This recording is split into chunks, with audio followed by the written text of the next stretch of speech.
કેમ છો વિદ્યાર્થી મિત્રો? મજામાં? હું એમ જે Solanki, Meghdoot Vidya Vihar high school and higher secondary school, Maninagar, Ahmedabad.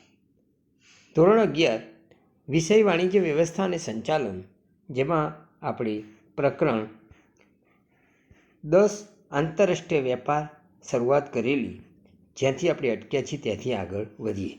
એટલે કે અગાઉના વિડીયોમાં આપણે નિકાસ પ્રક્રિયા વિસ્તાર એટલે કે નિકાસ પ્રક્રિયા વિશે આપણે સંપૂર્ણ વિસ્તારના વિશે અભ્યાસ કરેલો.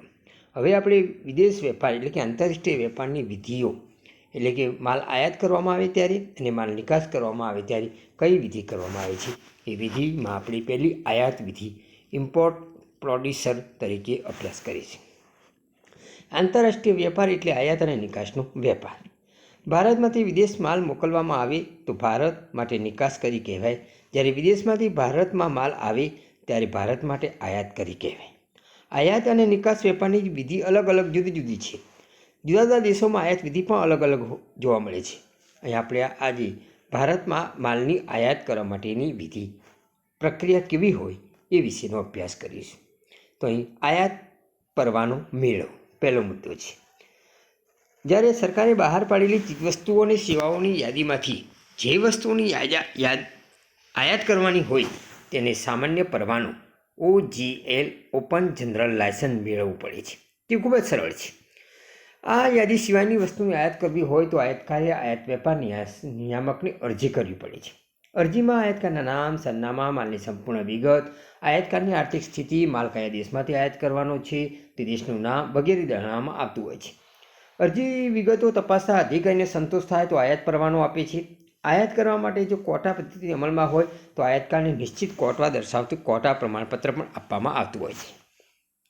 બીજો મુદ્દો છે ઊંડિયામણ મેળવવાની વ્યવસ્થા કરવી. હવે વિદેશમાંથી માલની જ્યારે આયાત કરવાની હોય તે ત્યારે ચૂકવણી વિદેશી ઊંડિયામણમાં કરવાની હોય છે. તે વિદેશી ઊંડિયામણ ઉપર રિઝર્વ બેંક ઇન્ડિયાના નિયંત્રણ હોય છે. રિઝર્વ બેંક ઓફ ઇન્ડિયાને અરજી કરી જે બેંકને ઊંડિયામણ વેપાર કરવાની સરકારે પરવાનગી આપી હોય તે બેંકને અરજી કરવી પડે છે. આયાત પરવાને આધારે બેંક આયાતકારના અરજીપત્રક પર શેરો કરી આપે છે. ત્યારબાદ રિઝર્વ બેંક ઊંડિયામણ મંજૂર કરે છે. તો અરજીપત્રકમાં વર્તમાન ચલણ દળ પ્રમાણે કયા દેશનું ચલણ જોઈએ છે જે અમેરિકન ડોલરમાં દર્શાવવું પડે છે. ત્રીજો, ઓર્ડર મૂકવો. આયાત પરવાનો અને ઊંડિયામણની કાર્યવાહી પ્રક્રિયા પૂર્ણ થયા બાદ આયાતકાર નિકાસકાર દેશના જુદા જુદા ઉત્પાદકો અને નિકાસકાર પાસેથી માલની વિગત, કિંમત અને અન્ય શરતોની માહિતી મેળવે છે. જે ઉત્પાદક કે નિકાસકારની શરતો અનુકૂળ લાગે તો તેને ઓર્ડર આપે છે. આયાતકાર માલની આયાત અંગેનો જે ઓર્ડર આપે છે તેને ઇન્ડેટ કહેવામાં આવે છે. તો ઇન્ડેટમાં માલની વિગત, કિંમત, પેકિંગ, વીમો, ટ્રાન્સપોર્ટ, કંપનીનું નામ બધી બાબતોની સ્પષ્ટતા કરવામાં આવતી હોય છે. ચોથો મુદ્દો છે શાકપત્ર મોકલવું, જેને LC લેટર ઓફ ક્રેડિટ તરીકે ઓળખવામાં આવે છે. શાકપત્ર એટલે આયાતકાર વતી નિકાસકારને નાણાં ચૂકવવાની ખાતરી આપતો દસ્તાવેજ. નિકાસકાર આયાતકારની આર્થિક સદ્ધરતા જાણવા માટે શાકપત્ર માગે છે. આયાતકારે પોતાની બેંક પાસેથી શાકપત્ર મેળવીને નિકાસકારને મોકલવું પડે છે.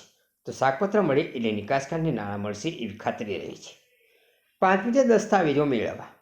નિકાસકાર માલની નિકાસ અંગેના જરૂરી બધા દસ્તાવેજો પોતાની બેંક મારફત આયાતકારને મોકલી આપે છે.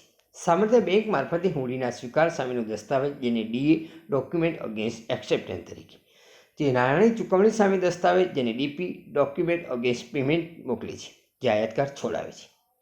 છઠ્ઠો મુદ્દો છે માલ પ્રાપ્તિનો ઓર્ડર મેળવવો.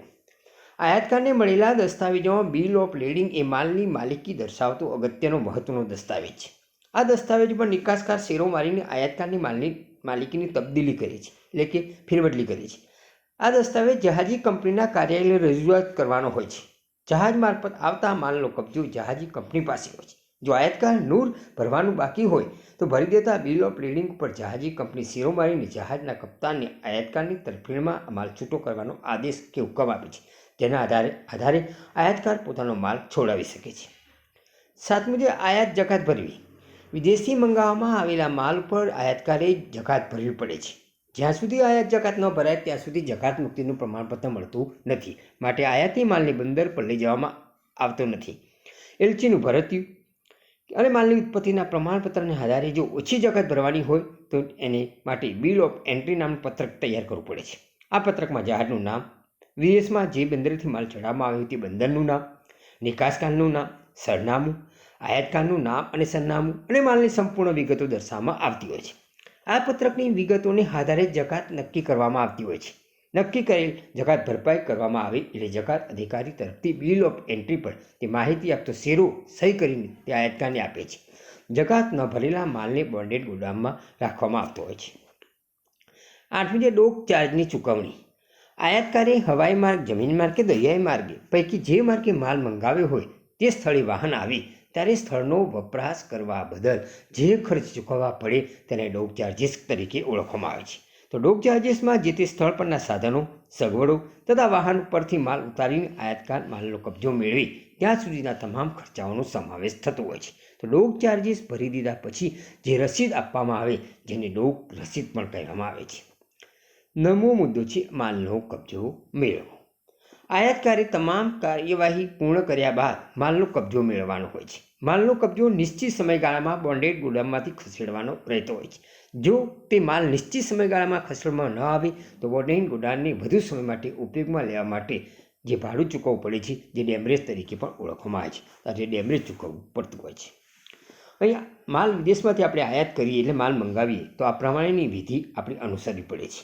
પરંતુ જ્યારે ભારત અન્ય દેશમાં માલ મોકલે તો એને આપણે નિકાસ તરીકે ઓળખવામાં આવે છે. તો આ નિકાસ માટેની વિધિ પણ અલગ અલગ દેશોમાં જુદી છે. પણ ભારતમાં માલ જ્યારે નિકાસ કરવાનો હોય ત્યારે નિકાસ અંગેની વિધિના તબક્કા, કાર્યવાહી કે વિધિ નીચે મુજબ છે. પહેલો મુદ્દો છે ઓર્ડર મેળવવો. આયાતકાર દ્વારા નિકાસકારને માલનો ઓર્ડર આપવામાં આવે છે. ઓર્ડરમાં માલની વિગત, જથ્થો, નક્કી થયેલી કિંમત, પેકિંગનું સ્વરૂપ, માલ રવાના કરવાની તારીખ, વીમાની વિગત, જે વાહન વ્યવહારની સેવા દ્વારા માલ મોકલવામાં હોય તેની વિગત, બિલની રકમ ચૂકવવાની પદ્ધતિ તથા નક્કી થયેલી શરતો વગેરે બાબતો દર્શાવવામાં આવે છે. ઓર્ડર મેળવતા પહેલાં નિકાસકાર આયાતકારની આર્થિક સદ્ધરતા, શાખ અને આનુષંગિક બાબતો અંગેની માહિતી પણ મેળવી લેતો હોય છે. બીજો મુદ્દો છે નિકાસ પરવાનો મેળવવો. આયાત નિકાસ અંકુશના કાયદા હેઠળ જે વસ્તુઓ આવતી હોય તે વસ્તુઓની નિકાસ કરવા માટે નિકાસકારે નિકાસ પરવાનો મેળવવો પડે છે. તે સિવાયની અન્ય વસ્તુની નિકાસ મુક્ત રીતે થઈ શકે છે, પરંતુ આ માટે પણ સામાન્ય પરવાનો મેળવવો પડતો હોય છે. પરવાનો મેળવવા માટે સરકારના વેપાર ખાતાને નિર્ધારિત પત્રકમાં અરજી કરવાની હોય છે. અરજીમાં નિકાસકારની સ્પષ્ટ ઓળખ, નિકાસની વિગતો, આવકવેરા અને અન્ય વેરાની નિયમિત ચૂકવણી કરવા અંગેની ખાતરી આપવી જરૂરી છે. જે ધંધાદારીઓ નિયમિત નિકાસ કરતા હોય તેમની સ્થાપિત નિકાસકાર તરીકે ઓળખવામાં આવે છે. ત્રીજો મુદ્દો છે માલ એકઠો કરવો. નિકાસકારને નિકાસ પરવાનો મળે એટલે આયાતકારને ઓર્ડર પ્રમાણે માલ એકઠો કરે છે. નિકાસકાર જો ઉત્પાદક હોય તો ઓર્ડર પ્રમાણે માલનું ઉત્પાદન કરે છે અને જો વેપારી હોય તો તે ઓર્ડર પ્રમાણે માલ એકઠો કરે છે. હુંડિયામણ અંગેની કામગીરી. ચોથો મુદ્દો. 1991 પછીના આર્થિક સુધારાઓની વિદેશી હુંડિયામણ અંગેના ઘણા નિયંત્રણો હળવા બન્યા છે. નિકાસકારને તેના બિલની રકમ આયાતકારને તેના ચલણમાં અથવા અમેરિકન ડોલરમાં કરે છે. હુંડિયામણની બાબતો ઉપર રિઝર્વ બેંક અને તેના દ્વારા નિમાયેલી બેંકો અને સંસ્થાઓ નિયંત્રણ રાખતી હોય છે. આથી નિકાસકારે આયાતકાર પાસેથી મળવાપાત્ર હુંડિયામણનું પોતાના દેશના ચલણમાં રૂપાંતર કરવા રિઝર્વ બેંક ઇન્ડિયાને અરજી કરવી પડે છે.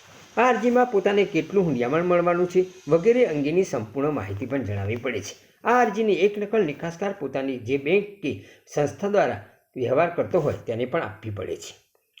5. શાકપત્ર મેળવવું. માલની નિકાસ કરતાં પહેલાં નિકાસકાર પોતાના બિલની રકમની સલામતી માટે આયાતકારની આર્થિક સદ્ધરતા તપાસતા હોય છે. તે માટે નિકાસકાર આયાતકારને પત્ર લખી તેની બેંક પાસેથી શાકપત્ર મંગાવે છે. કેટલીકવાર નિકાસકારની બેંક આ પોતાની વિદેશમાં રહેલી શાખાને આ કામગીરી સોંપતી હોય છે અથવા અન્ય માધ્યમ દ્વારા આયાતકારની શાખ ભરોસાપાત્ર છે તે અંગેનું પ્રમાણપત્ર પણ મેળવી લેતી હોય છે, જેને આપણે શાકપત્ર ક્રેડિટ ઓફ લેટર તરીકે ઓળખવામાં આવે છે. લેટર ઓફ ક્રેડિટ તરીકે ઓળખવામાં આવે છે. 6થો મુદ્દો છે શિપિંગ ઓર્ડર મેળવવો. માલની દરિયાઈ માર્ગે નિકાસ કરવાની હોય તો નિકાસકારે જહાજી કંપનીનો સંપર્ક સાધવો પડે છે. જે કંપની નક્કી કરેલી તારીખે પહોંચાડવાની તૈયારી બતાવી તેને માલ લઈ જવા અંગેની અરજી કરવામાં આવે છે.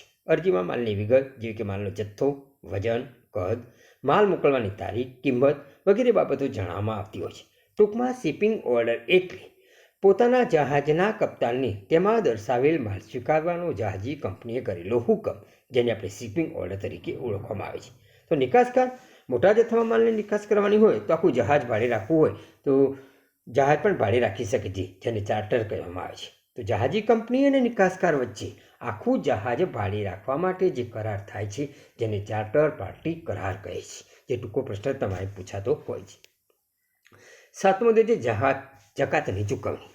દરેક નિકાસકારે જકાતની ચૂકવણી કરવી પડતી હોય છે. જો જો જકાત જ ભરવાની ન હોય તો અંગેનું જાહેરનામું નિર્ધારિત પત્રકમાં નિકાસકારે ભરી જકાત મુક્ત હોવાનું પ્રમાણપત્ર અધિકારી પાસેથી લેવાનું હોય છે.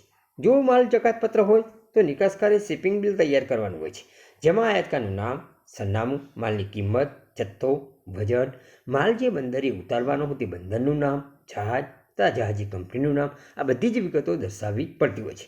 માલની કિંમત, જથ્થો વગેરેને આધારે જકાત અધિકારી જકાતની આકારણી કરતા હોય છે. જકાત અધિકારી શિપિંગ બિલ અને જરૂર લાગે તો માલની જાત તપાસ કરીને જકાત નક્કી કરે છે. નિકાસકાર જકાતની રકમ ભરે એટલે માલ બંદર ઉપર લઈ જવાની પરવાનગી મળતી હોય છે. 8મો મુદ્દો છે માલનું પેકિંગ અને માર્કિંગ કરવું. આંતરરાષ્ટ્રીય વેપારમાં માલનું પેકિંગ ખૂબ જ મહત્વનું છે. માલ લાંબા અંતરે લઈ જવાનો હોય ત્યારે હેરફેર દરમિયાન નુકસાન ન થાય, ભેજથી બગડી ન જાય એ રીતે પેકિંગ કરવું જોઈએ. કેટલીકવાર જહાજી કંપનીઓ નૂન નક્કી કરતી વખતે પણ માલના પેકિંગનું કદ ધ્યાનમાં રાખે છે. જો આયાતકારીએ ઓર્ડરમાં પેકિંગ અંગે ખાસ સૂચના આપી હોય તો તે મુજબનું પેકિંગ કરવું જોઈએ છે.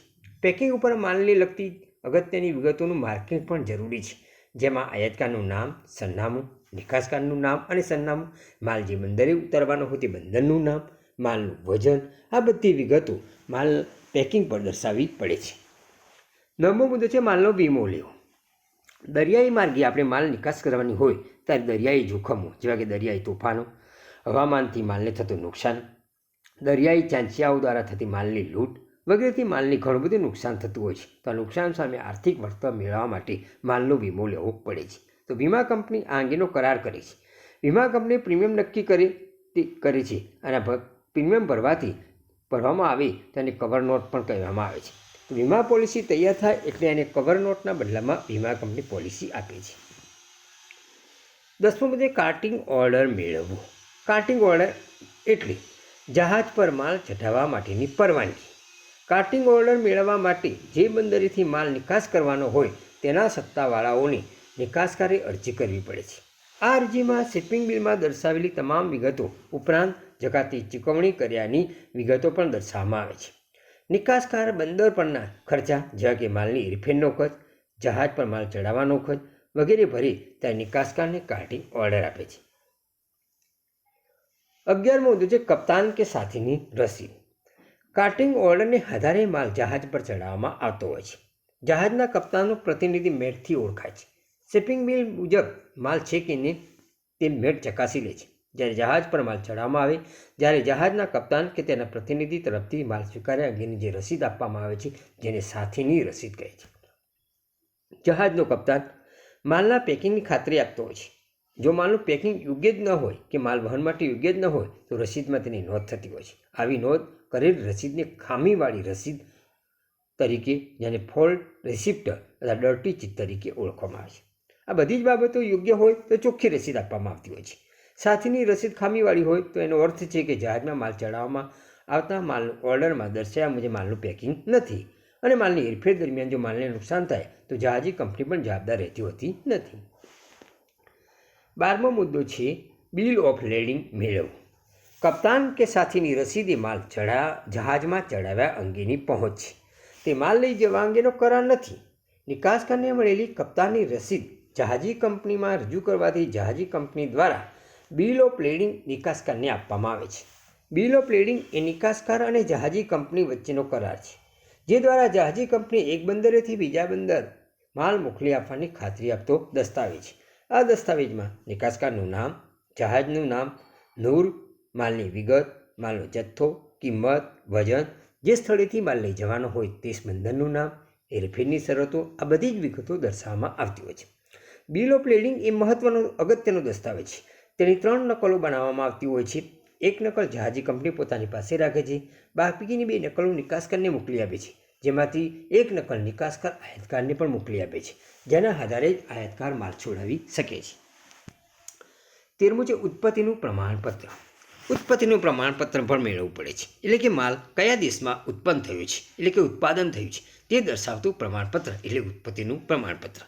તો જુદા જુદા દેશો વચ્ચે થયેલા કરાર મુજબ જે તે દેશ આયાત જકાત પર રાહત આપે છે.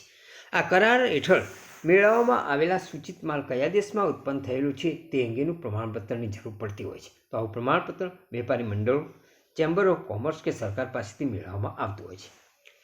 14મું છે વેપારી એલચીનું ભરતિયું.